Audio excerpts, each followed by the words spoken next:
الحمد لله رب العالمين والصلاة والسلام على خاتم النبيين أما بعد فأعوذ بالله من الشيطان الرجيم بسم الله الرحمن الرحيم الله الذي خلقكم ثم رزقكم ثم يميتكم ثم يحييكم هل من شركائكم من يفعل من ذلك من شيء سبحانه وتعالى عما يشركون ظهر الفساد في البر والبحر بما كسبت أيدي الناس ليذيقهم بعض الذي عملوا لعلهم يرجعون قل سيروا في الأرض فانظروا كيف كان عاقبة الذين من قبل كان أكثرهم مشركين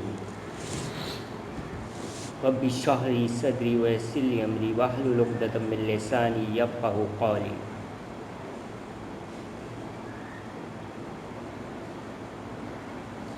پچھلے حصے میں ہم نے یہ سورہ روم کی آیات نمبر 40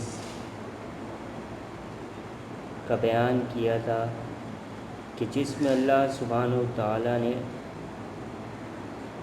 اپنے رب ہونے کے دلائل بیان کیے، اپنے رب ہونے کی صفات بیان کی کہ رب ہوتا کون ہے، رب کہتے کسے ہیں۔ رب وہ ہوتا ہے جو تخلیق کر سکے، رب وہ ہوتا ہے جو تخلیق کے بعد رزق کا انتظام کر سکے، جو موت دے سکے اور موت کے بعد دوبارہ زندگی دے سکے، اسے رب کہتے ہیں۔ رب اسے کہتے ہیں کہ جو ماں کے پیٹ میں تین اندھیروں کے اندر بچے کو رزق فراہم کر سکے، پیٹ کا اندھیرا، رحم کا اندھیرا اور جھلی کا اندھیرا، ان تین اندھیروں کے اندر جو ہستی بچے کو رزق پہنچائے اسے رب کہتے ہیں۔ رب اسے کہتے ہیں جو مریم کو بنا کسی مرد کے چھوئے اولاد سے نوازے، جو عیسیٰ علیہ السلام کو کنگورے میں کلام کروائے، جو موسیٰ علیہ السلام کے لیے دریا میں راستہ بنائے اور اسی جگہ فرعون اور آل فرعون کو غرق کر دے، اسے رب کہتے ہیں۔ رب اسے کہتے ہیں جو یونس علیہ السلام کو مچھلی کے پیٹ سے زندہ نکالے، جو زکریا علیہ السلام کو جب کہ ان کی ہڈیاں بوسیدہ ہو گئی ہوں اور ان کی بیوی بھی بانجھ ہو، انہیں اولاد سے نوازے، اسے رب کہتے ہیں۔ رب اسے کہتے ہیں جو مردہ زمین کو زندگی بخشے، اسے رب کہتے ہیں۔ اور رب اسے کہتے ہیں جو بارش برسائے اور پھر اس سے مردہ زمین کو زندگی بخشے اور پھر اس سے تمہارے لیے رزق کا انتظام کرے، اسے رب کہتے ہیں۔ تو پچھلی آیت میں ہم نے یہ جانا، اب ہم اگلی آیت نمبر 41 کا بیان کریں گے کہ ظہر الفساد فی البر والبحر بما کسبت ایدی الناس، یہ جو خشکی اور تری میں فساد برپا ہے، یہ لوگوں کے اپنے اعمال کی وجہ سے، اپنے کرتوتوں کی وجہ سے۔ خشکی میں بھی فساد ہے اور تری میں بھی فساد ہے۔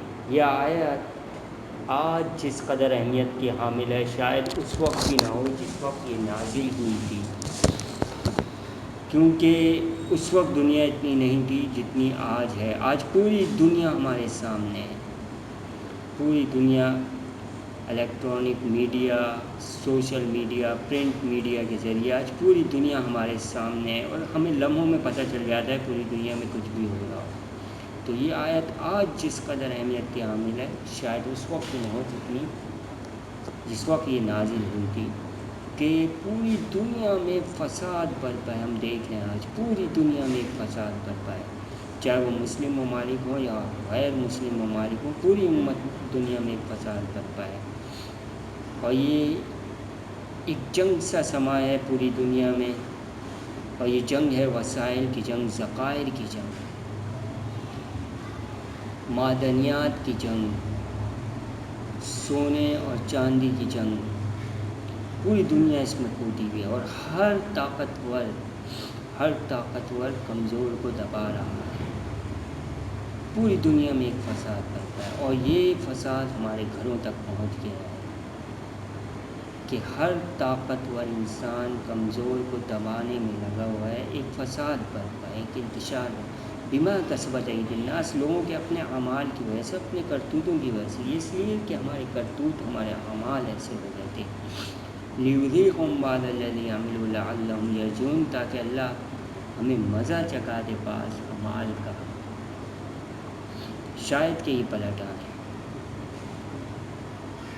سب اعمال کا نہیں، بعض اعمال کا. اگر سب اعمال پہ اللہ سبحانہ و تعالیٰ پکڑنے لگ گیا تو دنیا میں کوئی نہ بچے. لیکن بعض اعمال کا اور وہ بعض اعمال کیا ہیں، ان کا ذکر اللہ سبحانہ و تعالیٰ نے اگلی آیت میں کیا ہے. قل سیروا فی الارض فانظروا کیف کان عاقبۃ الذین من قبل کان اکثرهم مشرکین.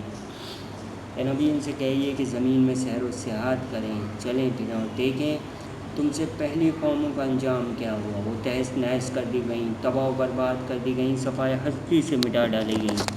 وہ قوم عاد، وہ قوم سمود، وہ قوم نوح، وہ قوم لوط. آخر کیا جرم تھا ان کا؟ وہ تم سے زیادہ زور آور، تم سے زیادہ طاقتور، تم سے زیادہ قد و قامت والے، تم سے زیادہ عمر والے. وہ پہاڑوں کو تراش کر گھر بنانے والے تہس نہس کر دیے گئے، صفائے ہستی سے مٹا ڈالے گئے. آخر کار ان کا جرم کیا تھا؟ کان اکثرهم مشرکین. قرآن بیان کرتا ہے کہ ان کی اکثریت جو ہے وہ شرک کرنے لگی. تاریخ گواہ ہے، دنیا میں جس قدر قومیں بھی تباہی و بربادی کا شکار ہوئیں، ان کا اصل جرم یہی تو تھا کہ وہ ایک اللہ کو ماننے کے ساتھ ساتھ دوسری ہستیوں کو بھی اس کا ساجی و شریک مانتے تھے. اور بدقسمتی سے آج ہماری یہ قوم جو لا الہ الا اللہ محمد رسول اللہ کی پڑھنے والی ہے، اسی شرک کی وجہ سے تباہی کے کنارے پر پہنچ گئی ہے. اور ہم دیکھ رہے ہیں کہ آج مسلمان دنیا کے جس خطے میں بھی آباد ہیں مغلوب ہیں. ذلت و پستی ان سے چمٹ کر رہ گئی. وہ قوم جو کبھی ساری دنیا پہ حکمرانی کرتی تھی آج غلام کیوں ہے؟ اللہ کا تو وعدہ تھا وَلَا تَهِنُوا وَلَا تَحْزَنُوا وَأَنْتُمُ الْأَعْلَوْنَ، غم نہ کرو، دل شکستہ نہ ہو، تم ہی غالب ہو کر، تم ہی کامران و سرفراز رہو گے، تم ہی سربلند رہو گے، تمہاری حکومت ہوگی، تم ہی سپر پاور کہلاؤ گے. دنیا میں تمہارا ہی سکہ چلے گا، تمہارا ہی دنیا میں حکم چلے گا. مگر ہم دیکھ رہے ہیں کہ آج مسلمان ساری دنیا میں مغلوب ہیں، کیونکہ اس کے ساتھ ایک شرط بھی تھی، ان کنتم مؤمنین، اگر تم صاحب ایمان رہے. آج اگر ہم مغلوب ہیں تو اس کی وجہ یہ ہے کہ ہم نے اللہ کو چھوڑ کر اللہ کے ساتھ اور بھی ساجی و شریک بنا لیے ہیں. کسی کو داتا، کسی کو دستگیر، کسی کو غریب نواز، کسی کو غوث اعظم، کسی کو گن بخش، کسی کو اولاد دینے والا، کسی کو روزی میں برکت کرنے والا، کسی کو بگڑی بنانے والا. اللہ کے علاوہ بہت سے الہ بنا لیے ہم نے. ایک الہ واحد کو چھوڑ کر بہت سے معبود بنا لیے ہیں. وَإِلَٰهُكُمْ إِلَٰهٌ وَاحِدٌ، اللہ سبحانہ وتعالیٰ کا حکم ہے تمہارا الہ ایک اللہ واحد ہے، لا الہ الا ہو، اس کے علاوہ کوئی الہ نہیں. بہت سے الہ بنا دیے ہم نے ایک اللہ کو چھوڑ کر. اسی وجہ سے آج مسلمان پوری دنیا میں مغلوب ہیں. ذلت و پستی ان سے چمٹ کر رہے گی. شرک کی گردن میں ایسے گھس چکے ہیں، ایسے دب چکے ہیں. اور یہ شرک ایک ایسا گناہ ہے جسے قرآن نے ظلم عظیم کہا ہے، ان الشرک لظلم عظیم. اور مشرک پر جنت حرام قرار دیے، انہ من یشرک باللہ فقد حرم اللہ علیہ الجنہ ومأواہ النار. جس کسی نے بھی اللہ کے ساتھ شرک کیا، اللہ نے اس پر جنت کا دروازہ بند کر دیا، اس کا ٹھکانہ جہنم ہے. وما للظالمین من انصار، اور اس سے ظالم کا کوئی مددگار نہیں. اللہ سبحانہ و تعالیٰ فرماتے ہیں قرآن میں، ان اللہ لا یغفر ان یشرک بہ ویغفر ما دون ذلک. اللہ سبحانہ و تعالیٰ شرک کو ہرگز معاف نہ کرے گا، اس کے علاوہ جس کے لیے چاہے گا گناہوں کو معاف کر دے گا، لیکن شرک کو کبھی معاف نہیں کرے گا. تو شرک تو بہت بڑا، بہت عظیم گناہ ہے، یہ ناقابل معافی گناہ ہے. شرک کی اللہ سبحانہ و تعالیٰ کے معافی نہیں. اور یہ شرک کہاں سے شروع ہوتا ہے؟ یہ شرک شروع ہوتا ہے مردہ سے. مرنے کے بعد قبر سے ہی شرک کی ابتدا ہوتی ہے کہ مردہ قبر میں ہے اور سنتا ہے. تو سب سے پہلے تو قرآن صاف واضح کر دیتا ہے کہ والذین یدعون من دون اللہ لا یخلقون شیئا وهم یخلقون. جن لوگوں کو تم اللہ کے سوا پکارتے ہو وہ کسی چیز کے بھی خالق نہیں بلکہ خود مخلوق ہیں. رب ہونے کے لیے خالق ہونا ضروری ہے اور یہ مخلوق ہیں. اموات غیر احیاء، وہ مردہ ہیں، ان میں زندگی کی رمق تک نہیں. وما یشعرون یا نہیں بتوں، انہیں تو یہ تک نہیں معلوم کہ وہ دوبارہ کب اٹھائے جائیں گے. ومن اضل ممن يدعو من دون الله من لا يستجيب له الى يوم القيامة وهم عن دعائهم غافلون. اس شخص سے بڑھ کر گمراہ کون جو ایسوں کو پکارے، جو اللہ کو چھوڑ کر ایسوں کو پکارے جو قیامت تک اس کی پکار کا جواب نہیں دے سکتے اور وہ تو ان کی دعاؤں سے غافل ہیں.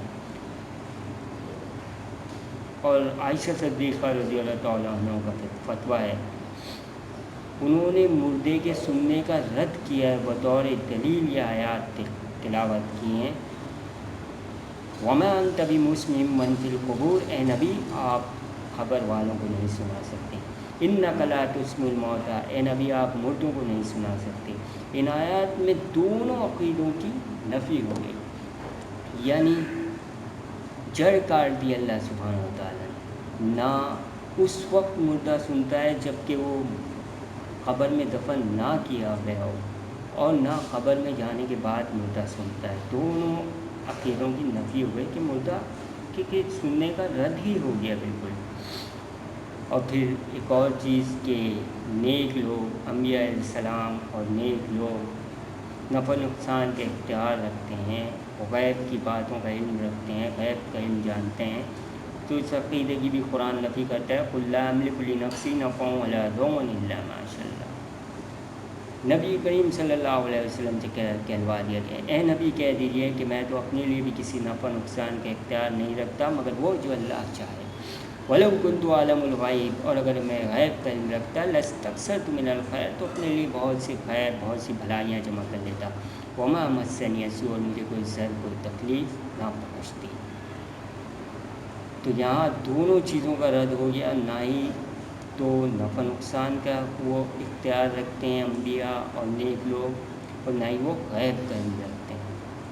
پھر تیسری چیز جو ہمارے معاشرے میں رائج ہے وہ غیر اللہ کی نظر و نیاز ہے. تو اس کا بھی قرآن نے چار جگہ یہ آیت آئی ہے جس میں فرمایا انما حرم علیکم المیتۃ والدم ولحم الخنزیر وما اہل به لغیر اللہ.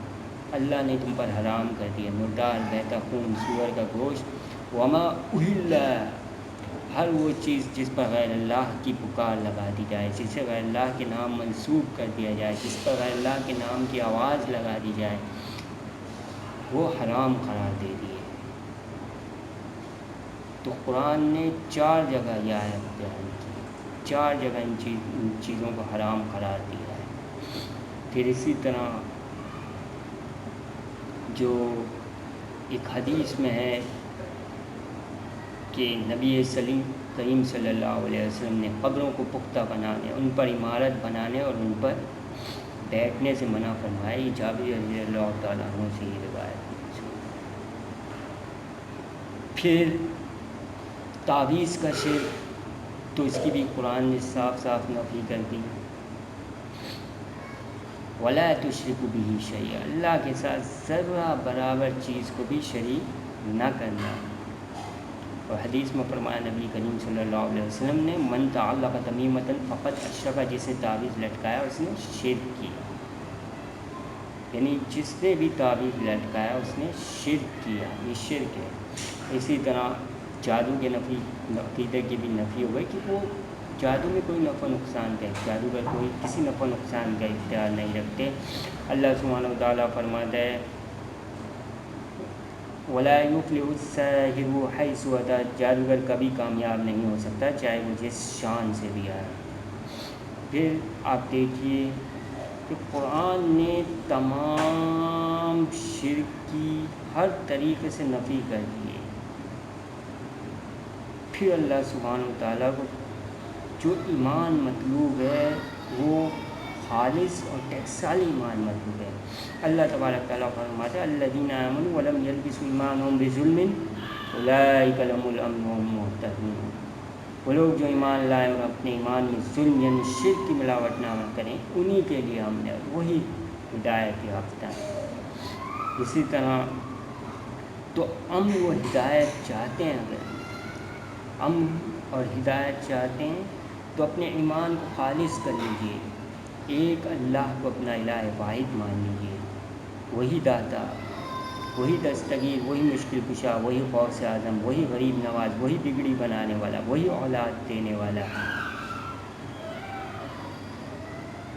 کیونکہ اللہ سبحانہ وتعالیٰ فرماتے ہیں کہ وَلَوْ أَنَّ أَهْلَ الْقُرَىٰ آمَنُوا وَاتَّقَوْا، کاش یہ بستی والے ایمان لے آتے اور تقوی کی روش اختیار کرتے، اللہ سبحانہ وتعالیٰ کے بغاوت سے ڈرتے ہوئے زندگی گزارتے، اس کے احکامات کی نافرمانی سے بچتے ہوئے زندگی گزارتے، لَفَتَحْنَا عَلَيْهِمْ بَرَكَاتٍ مِّنَ السَّمَاءِ وَالْأَرْضِ، تو ہم آسمان سے ان پر رحمتوں کے خزانے نچھاور کرتے اور زمین اپنے اندر کے سودے کرتی، وَلَٰكِن كَذَّبُوا، مگر انہوں نے تکذیب کی، فَأَخَذْنَاهُم بِمَا كَانُوا يَكْسِبُونَ، تو ہم نے انہیں پکڑ لیا ان کے جو ان کے سبب۔